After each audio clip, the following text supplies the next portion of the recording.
안녕하십니까. 조선일보 경제부의 박사이자 방현철입니다. 이 시간은 받으면 많이 버는 방현철 박사의 머니머니 시간입니다. 오늘은 김학균 신영증권 리서치센터장 모시고 이야기를 나눠보도록 하겠습니다. 안녕하세요. 네, 안녕하십니까. 오늘은 좀 한국 증시 얘기를 좀 해보려고 해요. 그래서 한국 증시 전망과 투자 아이디어 이렇게 좀 주제를 잡아봤습니다. 일단 이제 금리차 얘기부터 좀 해보죠. 한미 지금 금리차가 상당히 좀 기존금리 차죠. 네, 예, 네. 벌어져 있잖아요. 역대 최대인데 아직은 뭐 외국인 자금 유출 이런 얘기는 별로 없는 것 같아요. 앞으로 어떻게 될 것 같습니까, 이게? 저는 이제 미국이 지금 시장의 기대가 최대 2번 정도 더 올린다는데 네, 그거보다 금리를 더 올리게 되면은 그 장담할 수는 없지만 네, 한 2번 정도 올린다 그러면 외자 유출은 좀 기우라고 보는 것이 이제 미국보다 한국 금리가 낮아졌을 때, 미국 금리가 높아졌을 때 금리가 낮은 데서 높은 데로 흘러간다라고 보면 걱정하는 건 맞는데 네, 이 세상에는 한국과 미국만 있는 게 아닙니다. 음, 그러면 지금 우리나라의 그 시장에서 거래되는 예를 들면 국채 10년물을 산다 그러면 미국 한 3.7하고 한국 3.6 하거든요. 근데 일본의 경우는 국가 신용 등급이 한국보다 낮습니다. 정부 부채가 많아서. 네, 일본 국채 사면 0.5%입니다. 그러면 멀쩡한 신용을 가진 나라에서 3% 중반의 이자를 주는 나라가 미국 정도면 한국 정도밖에 없어요.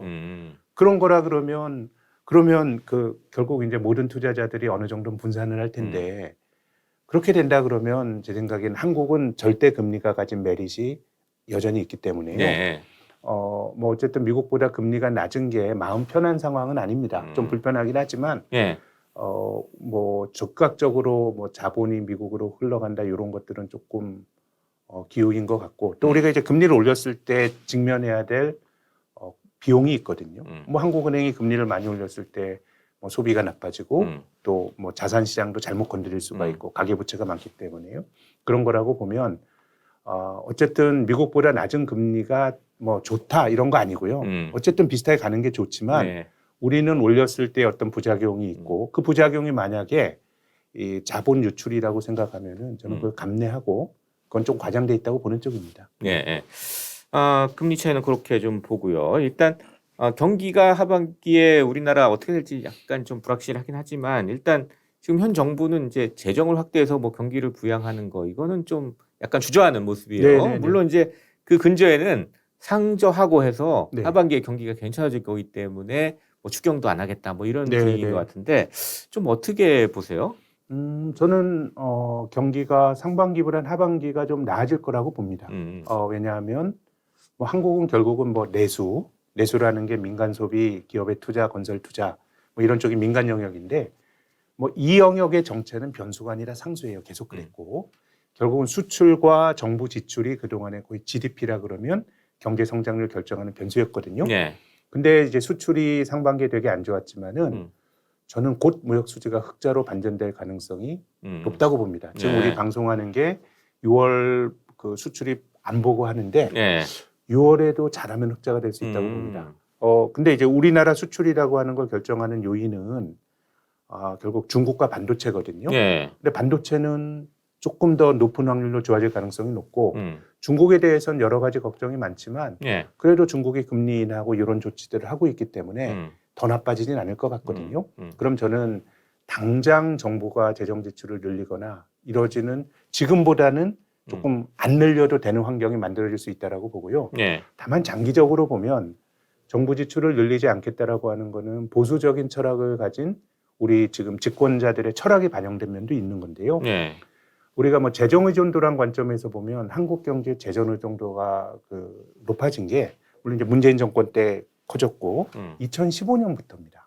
박근혜 정권 후반부부터 커졌거든요. 네. 근데 이제 우리 한국보다 좀 먼저 선진국에 들어간 나라들을 보면 어쨌든 성장이 둔화되고 민간의 활력이 둔화되고 그걸 정부가 메꾸는 과정으로 갔던 거거든요. 그래서 저는 지금 보수적인 철학을 가진 사람들 그렇게 할 수 있는 스탠스인데 장기적으로 봤을 때 저는 이거는 이념의 문제와는 그 정부 재정의 역할이 빠른 속도로 늘어나느냐 조금 조심스럽게 보면서 가느냐인데 길게 보면 한국도 민간의 좀 어려움을 정부가 좀 뒷받침하고 그 과정에서 정부 부채도 늘어나고 앞선 선진국이 가는 길을 한국도 비슷하게 갈 거라고 생각합니다. 결국 정부가 재정을 좀 쓸 수밖에 없을 거다. 이념과는 예. 상관없다고 예. 봐요. 예. 자민당이 그렇게 집권했던 보수우파가 장기 집권했던 일본이요. 일본의 경우 예. GDP가 250%잖아요. 근데 저는 우리나라의 경우도 특히 이제 내수 영역이 총체적으로 장기간 좋아질 일이 별로 가능성이 낮기 때문에 네.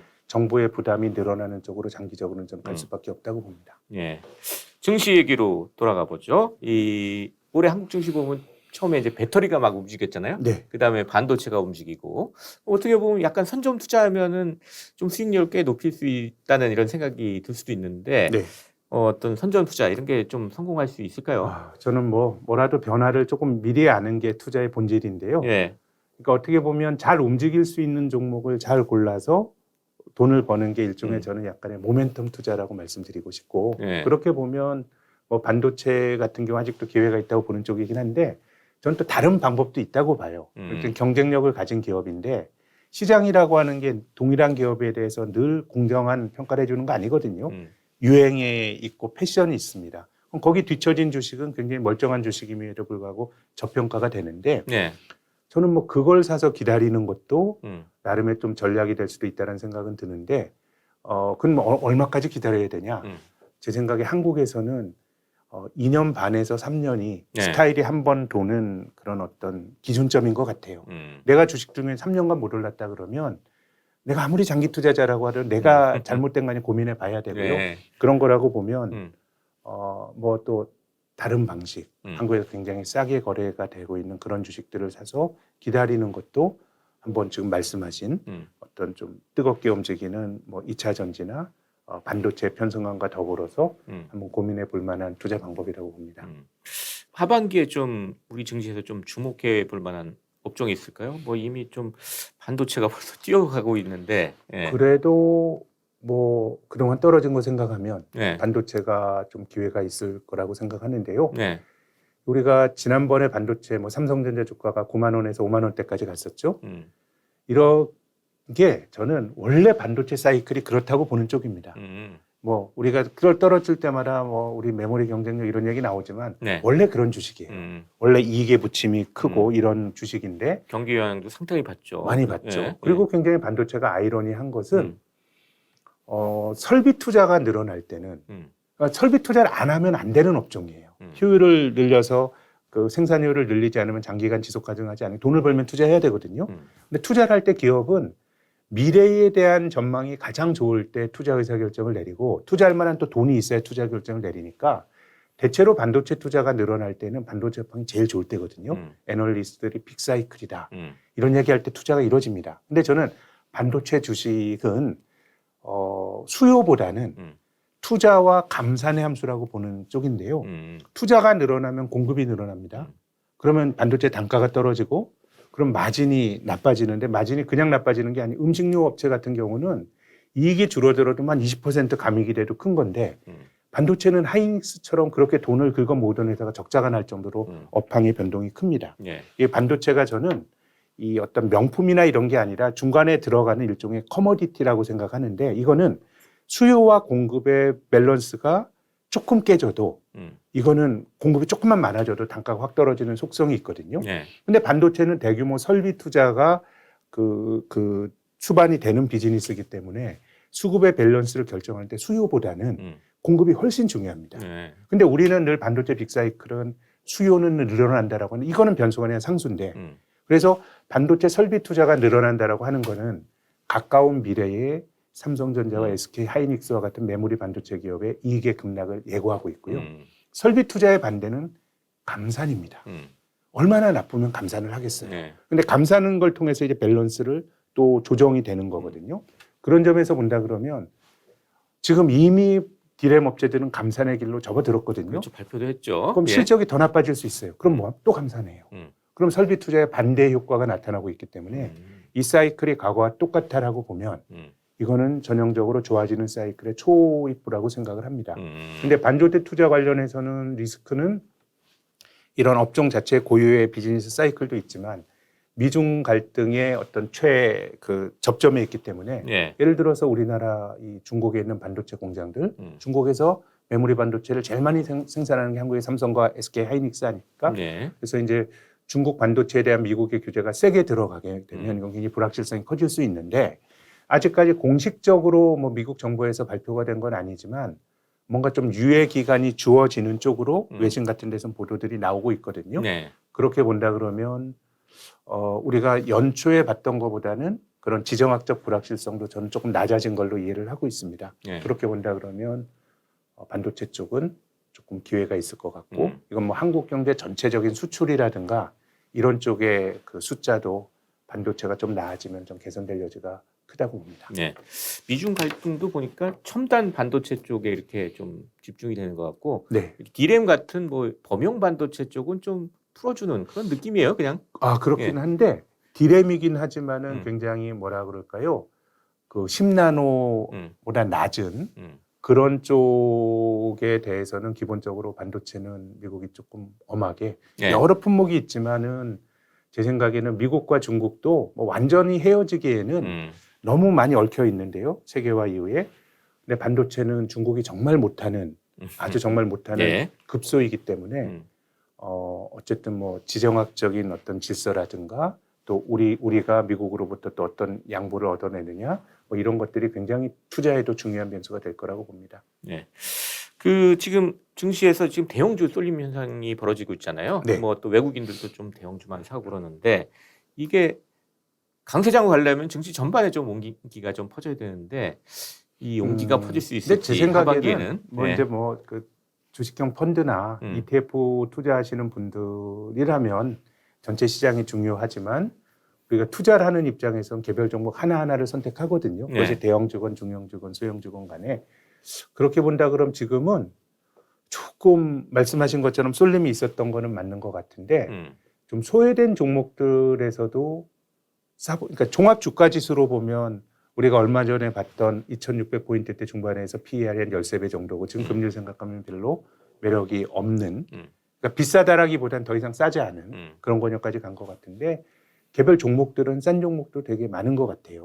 그래서 제가 아까 말씀드린 것처럼 제가 좀 이제 모호하게 말씀드립니다만은 그럼 싼 종목이 하반기에 올라갈 거냐? 알 수 없어요. 그럼 뭐 저도 알 수 없지만 아까 말씀드린 것처럼 2년 반 정도 기다리게 되면은 뭔가 이제 스타일이나 싼 종목의 리레이팅은 비교적 높은 확률로 나타났거든요. 물론 이제 내가 좋은 종목을 선택한다는 전제 하에서요. 그렇게 본다 그러면 저는 뭐 소형주다는 잘 모르겠지만 중형주나 소외된 대형주 중에서도 시간을 낚았을 때 특히 배당이라도 한 2% 받으면서 한 2년 정도 기다릴 수 있는 대안들은 좀 뭐 제약주에서도 눈에 많이 띄고요. 네. 그래서 뭐 좀 한번 뭐 투자의 정답은 없지 않습니까? 그렇게 보면은 좀 저평가 이거 시장 역행적 투자라고도 말할 수 있겠습니다. 네. 저평가된 주식을 사서 기다리는 한번 2년 반에서 해볼 한 만한 3년 정도 한번 기다려보는. 또 시간을 또 이길 수 있는 게 또 배당이니까요. 예. 배당까지 고려한다 그러면 저는 지수로 코스피로 보면은 뭐 그렇게 위쪽으로 많이 보이진 않고 네. 또 종목을 보면은 또 기회가 있는 것 같고 제가 시장을 보는 감은 그렇습니다. 최근 뭐 투자자들 얘기 들어보면 이 상반기에 이제 배터리나 반도체 상승세 동참을 못 해가지고 되게 후회하시는 분들 또 많이 생기는 것 같아요. 이럴 때 이제 개인 투자자들한테 좀 줄 수 있는 조언 어떤 게 좀 있겠습니까? 투자가 올라가는 주식을 저는 뭐 대전제는 투자의 정답은 없어요. 네. 나에게 맞는 방식으로 하면 되는데 근데 일반적으로 제가 만나는 투자자들의 90%는 전문적으로 투자하는 그 기관 투자가를 포함해서 네. 90%는 모멘텀 투자자입니다. 모멘텀 투자가 나쁘다는 거 아니에요.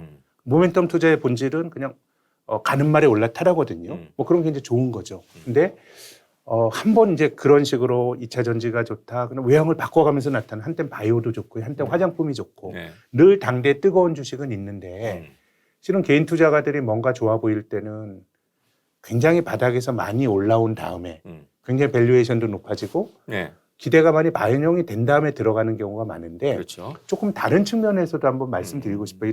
투자의 시기를 내 돈 가지고 한다 그러면 네. 아니 뭐 하반기에 꼭 올라야 되는 건 아니잖아요.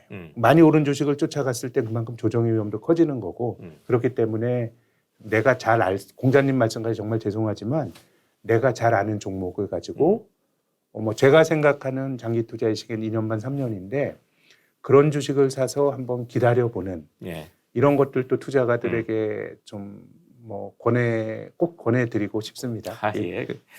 좋은 말씀 해주셨습니다. 예, 김학균 신영증권 리서치 센터장 모시고 오늘은 한국 증시 전망과 투자 아이디어 이런 얘기를 해봤습니다. 마지막으로 저희 시청자 구독자 여러분께 짧게 마무리 인사 부탁드리겠습니다. 네, 뭐 이제 이런 영상을 보시면서 즉각적인 투자 아이디어를 원하시는 분들도 계시고, 뭐 제가 능력이 없기도 하지만 투자라고 하는 게 좋은 종목을 고르는 것도 있지만, 그 대전제지만 어느 정도는 시간을 사서 기다리는 것도 투자자가 가져야 될 중요한 덕목이라고 생각하거든요. 그래서 조금 하반기도 중요하지만 더 긴 호흡에서 가져갈 수 있는 종목 가지고 기다려 보시는 것도 한번 좀 고민해 볼 수 있는 좋은 투자의 방법이라는 말씀을 드리고 싶습니다. 네, 감사합니다. 지금까지 김학균 신영증권 리서치 센터장 그리고 저는 조선일보 경제부의 박사이자 방현철이었습니다. 그럼 다음 시간에 또 뵙도록 하겠습니다. 감사합니다.